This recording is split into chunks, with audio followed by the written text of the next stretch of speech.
बिस्मिल्लाहिर्रहमानिर्रहीम। बिस्मिल्लाहिर्रहमानिर्रहीम। बहुत सारे लोग ये सवाल करते हैं कि डॉक्टर साहब, पस सेल्स जो सीमन में आते हैं ये क्या होते हैं और कैसे बनते हैं, कहाँ से आते हैं। मैं कोशिश करूँगा कि आज बहुत थोड़े टाइम में लेकिन जामिया ये आपको समझा सकूँ कि पस सेल्स होते क्या हैं। तो आइए चलते हैं अपने लेक्चर की तरफ। अस्सलामु अलैकुम वरहमतुल्लाहि वबरकातुहू। मैं डॉक्टर हाफिज अहमद रजा सब सुनने वालों को इस लेक्चर में खुशामदीद कहता हूँ। पस सेल्स सफ़ेद खून के खुलिये यानी कि वाइट ब्लड सेल WBC अगर जिस्म में कहीं पे इन्फेक्शन हो जाए तो जिस्म में उनको बॉडी हमारी जो है वहां पे लड़ने के लिए भेजती है। मिसाल के तौर पे अगर जिस्म में कहीं पे बैक्टीरिया या सोजश हो जाए तो हमारी बॉडी जो है इन वाइट ब्लड सेल्स को दफा के तौर पे वहां पे इस्तेमाल करता है।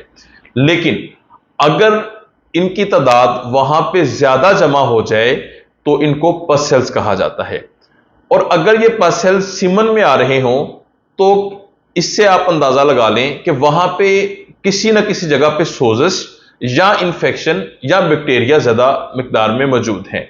जैसा कि प्रोस्टेट में सोजश हो सकती है या फिर खस्सियों के नालियों में सोजश हो सकती है। लेकिन ये लाजमी नहीं कि हर मेल के खस्सियों में की नालियों में सोजश हो या फिर उसके प्रोस्टेट में स्वेलिंग वगैरह हो, क्योंकि पस सेल्स का जो मसला है अब हर तीसरे बंदे को आ रहा है। अच्छा, ये पस करती क्या है? जब आपकी सीमन में ये पस खारिज होती है तो आपके जो स्पर्म्स हैं ये उनको एक तो डेड करना शुरू कर देती है, दूसरा अगर इसका वॉल्यूम 1 मिलियन पर ml से ज्यादा है तो ये किसी ना किसी तरीके से प्रेगनेंसी में जरूर रुकावट डालेगी।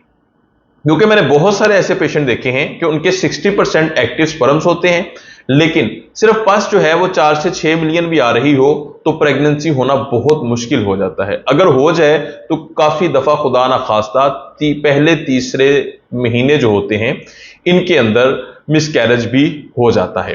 तो मैं आपको यहां पे बताता चलूं कि लाजमी नहीं कि इन्फेक्शन हो, ये आपके जो प्रोटीन वाले ज्यादा खाने उनके इस्तेमाल की वजह से भी ये वाइट ब्लड सेल्स आपकी सीमन में ज्यादा आ सकते हैं। वो खाने कौन से हैं? दूध जो हम आम रूटीन में बहुत ज्यादा पीते हैं, दालें जो हम बहुत ज्यादा इस्तेमाल करते हैं, सब्जियां क्योंकि हम भूल चुके हैं, और गोश्त हम बहुत ज्यादा इस्तेमाल करते हैं। तो अगर आपको पस सेल्स का मसला है और आपको प्रेगनेंसी नहीं हो पा रही, बहुत सारे डॉक्टर्स यह भी कहते हैं कि ये पस सेल्स कोई चीज नहीं है।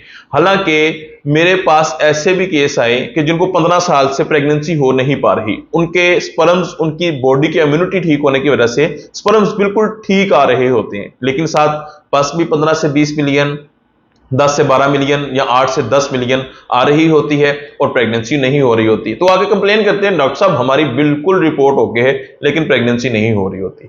तो जैसे ही ऐसे केस जो 10 से 12 साल पुराने केस होते हैं उनकी पस का सिर्फ ट्रीटमेंट किया गया तो अल्हम्दुलिल्लाह उनकी जो है वो पस कवर होने पे प्रेगनेंसी ना सिर्फ हुई बल्कि उनके आगे जो है औलाद का सिलसिला भी शुरू हुआ और अल्लाह पाक ने उनको बच्चों से भी नवाजा। मुझे तकरीबन इस फील्ड में पस का ट्रीटमेंट करते हुए 6 साल हो गए हैं और अल्हम्दुलिल्लाह इस अरसे में सैकड़ों की तादाद में पेशेंट्स कवर हुए हैं। और हर मेरी वीडियो जो पुराने लेक्चर हैं कोई 19-20 आपको इसी प्लेटफॉर्म पे मिल जाएंगे।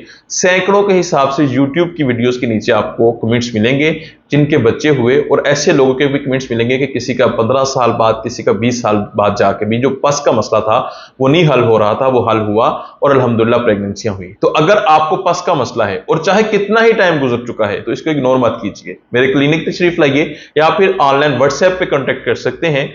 अल्लाह ने चाहा तो इंशाल्लाह जरूर शिफा होगी। इसी के साथ मुझे इजाजत दीजिए, बहुत जल्द किसी अच्छे लेक्चर के साथ मुलाकात होगी। फी अमानिल्लाह। अस्सलामु अलैकुम वरहमतुल्लाहि वबरकातुहू। अल्लाह हाफिज।